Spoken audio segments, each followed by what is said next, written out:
In other news today, Democratic Governor Jared Polis took a swipe at Weld County's top prosecutor after the release of a man who was deemed incompetent to stand trial.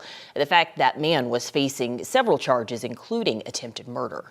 And that man's now free because of a state law that took effect in 2024. 9 News investigative reporter Kevin Vaughn was in Weld County today, where Republican DA Michael Rourke pushed back on the governor's viewpoint.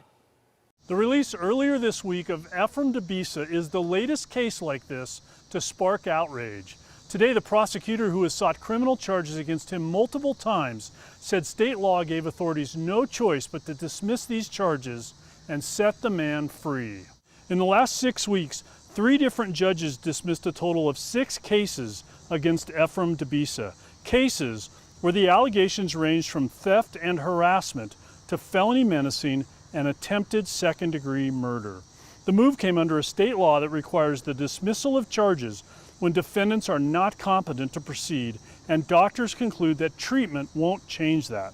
Being incompetent means they can't understand the proceedings or assist in their defense.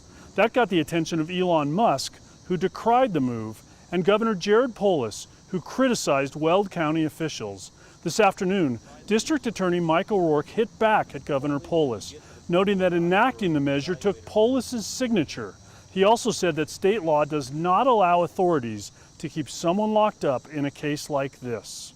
I know that there's a lot of frustration by the investigators in this particular case because they work hard to try and solve these crimes, to hold people accountable, to get somebody into custody, to protect the community. And when all of a sudden, because of a stroke of a pen and a statutory provision that says this must be dismissed, they're at a loss. Victims are at a loss. Rourke said this case is exactly the kind of thing that he feared when this measure was first proposed and was being debated in the legislature. He now joins a growing chorus of people who are calling for this law to be either rewritten or repealed. Reporting in Greeley, Kevin Vaughn, 9 News.